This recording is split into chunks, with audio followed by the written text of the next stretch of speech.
Hello అండి అందరికీ welcome back to my channel. This is Lalitha from Lalitha stocks. Republic day సందర్భంగా నేను ఒక గొప్ప పర్సన్ని మీట్ అయ్యానండి. తన పేరు సుష్మా బేడ్ గారు. హిందీలో 17 పుస్తకాలను రాసి తను ఎన్నో అవార్డులను తన సొంతం చేసుకున్నారు. అలాగే తను డాన్సర్, సింగర్ కూడా. సో ఇప్పుడు తను ఇలా ఇంటికి పరిమితం అవ్వడానికి, వీల్ చైర్లో పరిమితం అవ్వడానికి కారణం ఏంటిదో మనం ఈ వీడియోలో చూద్దాము. చివరి వరకు అయితే చూడండి వీడియోని. ఇక్కడ రాష్ట్రపతి చేతుల మీదుగా కూడా తను అవార్డు తీసుకున్నారు.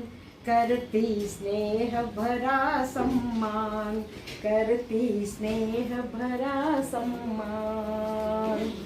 पावन पल बोले तो गणतंत्र दिवस। पावन पल ले आप पधारे, रखा हमारा मान, करती स्नेह भरा सम्मान, करती स्नेह भरा सम्मान। मेरा गीत है ये। क्या है आपका? సో చూశారు కదండి, తన స్పాట్లోనే ఎన్నో సాంగ్స్ పాడింది మా దగ్గర. అలాగే ఎన్నో కవితలు చెప్పింది. సో హిందీ వస్తుంది నాకు, తెలుగు రాదు మేడం అనింది. కానీ 2-3 months తర్వాత నేను తెలుగు నేర్చుకుంటాను, ఖచ్చితంగా మనము ఒక ఇంటర్వ్యూ లాగా చేద్దాము అని కూడా తను నాతో చెప్పింది. సో నేషనల్ లాంగ్వేజ్ హిందీ కాబట్టి హిందీ ప్రతి ఒక్కరికి అర్థమవుతుంది అనుకొని నేను ఈ వీడియో అయితే అప్లోడ్ చేస్తున్నాను. అలాగే తను ఒక లెగ్ అనేది లేదండి. సో షుగర్ వల్ల తను లెగ్ అనేది తీసేశారంట. సో ఆమె ఇంకా ఏమేమి చెప్పింది మనతో అనేది చూద్దాము. ఇన్ని అవార్డులను సొంతం చేసుకున్న సందర్భంగా రిపబ్లిక్ డే రోజు మనము తనను సత్కరించడం అయితే జరిగింది. అమృత్ జైన్ కుమార్ సార్ అలాగే ధర్మపత్ని ఇద్దరు వచ్చి తనకి ఝాన్సీ రుద్రమదేవి అవార్డుని అయితే బహుకరించారు. సో అదంతా నేను ఈ వీడియోలో మీకు చూపిస్తున్నాను. सुप्रसिद्ध और महान कवि जो राष्ट्रपति अवार्ड ग्रहीता भी है वो, और प्रसिद्ध लेखक 17 जो किताबें लिखे वो, और प्रकाशन करने के बाद कई अवार्ड मिले। थोड़ा उनके स्वास्थ्य के कारण अभी थोड़ा, मगर साहित्य प्रेमी और प्रेमिका है वो, और कई कवि सम्मेलन में भाग लेने के बाद आज भी ऑनलाइन पे वो कवि सम्मेलन भाग ले रहे हैं। उनका इस गणतंत्र दिवस के अवसर पर सुप्रसिद्ध और समाज सेवी, अपने हैदराबाद में नहीं हर जगह उनका नाम रहता, जहाँ उन्होंने नहीं है तो वहाँ कार्यक्रम नहीं रहता, वो महान व्यक्ति श्री अमृत कुमार जैन, साथ में कुछ लोग आज श्रीमती सुषमा बेद जी जो प्रसिद्ध कवित्री है, उनका झांसी रानी पुरस्कार से उनको पुरस्कार प्रदान कर रहे हैं अमृत कुमार जैन के कर कमलों से। और श्रीमती मीनाक्षी जी उनका मालार्पण और शाल ओढ़ेंगे। अमृत भैया सर्टिफिकेट्स और मेमोट भी प्रेजेंट करेंगे। मैं श्रीमती मीनाक्षी जैन जी को रिक्वेस्ट करूंगा कि उनको शाल और मालार्पण करें। 26 जनवरी के उपलक्ष्य में महारानी झांसी अवार्ड से सम्मानित करने जा रहे हैं। नव भारत निर्माण संघ के तत्वावधान में दक्षिण भारत की सुप्रसिद्ध कवित्री जो कि राष्ट्रपति अवार्ड से भी सम्मानित की गई है। बड़े बड़े नेता, राजनेता, डॉक्टर, प्रोफेसर और हर समाज में इनका नाम था, और आज असुविधा के कारण, कार्यक्रम में नहीं आने के कारण हम इनका सम्मान करने के लिए यहाँ आए हैं, और बहुत बहुत बधाई देता हूँ आज 26 जनवरी के उपलक्ष्य में। बस थैंक यू।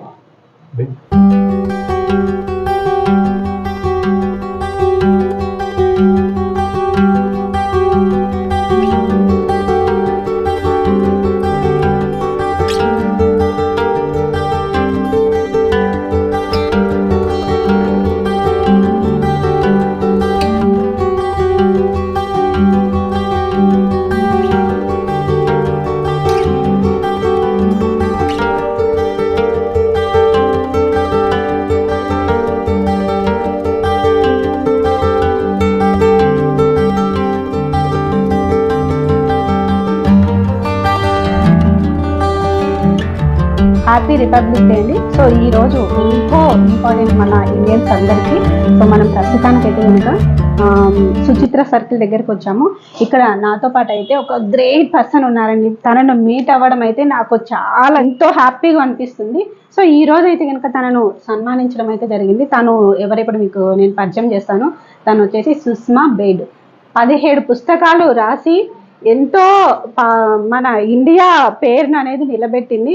సో తను హిందీలో బుక్స్ రాసింది. అది కాక మనకు మన తెలుగు రాష్ట్రంలో ఉండడం మనకు అందరికీ చాలా గర్వించదగ్గ విషయం అని చెప్పుకోవచ్చు. సో అలాగే తన మాటలో సో తనైతే ఇప్పుడు వీల్ చైర్కి పరిమితం అయింది. ఎందుకు అయింది, సో తనకు వచ్చిన ప్రాబ్లం ఏంటిది, సో ఇవన్నీ మనం తెలుసుకున్నాం. ఎందుకంటే ఇప్పుడు లేడీస్ అనే వాళ్ళు చాలా స్ట్రాంగ్గా ఉంటారు బేసికల్లీ. కానీ ఏదో సాధించాలన్న తపన అయితే కనుక ప్రతి ఒక్కరికి ఉంటుంది, ప్రతి లేడీకి ఉంటుంది. సో అలా ఎన్నో సాధించింది. తను రాష్ట్రపతి చేతుల మీదుగా కూడా తను ప్రశంస అనేది తీసుకుంది. అలాంటిది ఇలా ఇంటికి పరిమితం ఎందుకు అయింది, ఎందుకు అవ్వాల్సి వచ్చింది, సో తన మాటల్లోనే మనమైతే ఇప్పుడు విన్నాము. मैं बहुत अच्छी हूँ। ऐसा है, मेरी शुगर बढ़ने से राइट पाँव में अंगूठे में घाव हुआ अचानक एक, और खून बहने लगा। तो मैं हॉस्पिटल गई और स्वेलिंग आती थी, फिर काला हो गया अंगूठा, उसको गैंग्रीन कहते हैं, एक बीमारी होती है। शुगर इतना बढ़ गया कि उठना बैठना चलना मेरे लिए बहुत कठिनाई से होता था।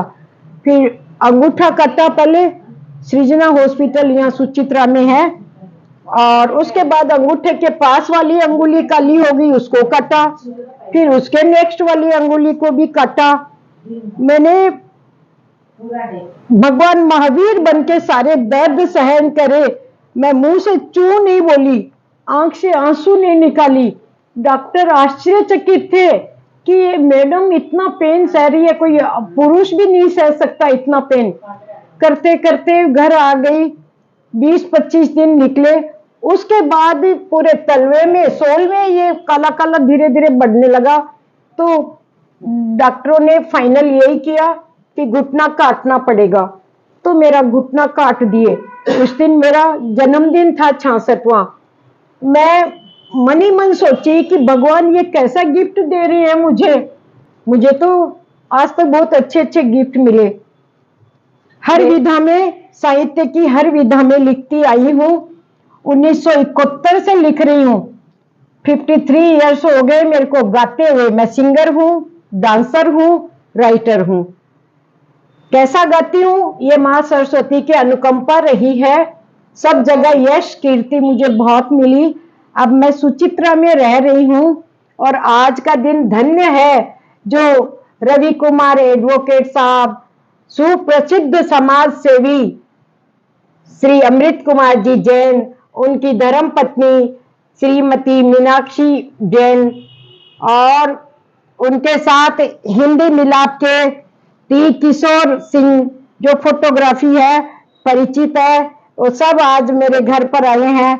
सबसे खुशी की बात है कि ये टीवी चैनल वाले आज आए हैं और कार्यक्रम रिकॉर्ड कर रहे हैं।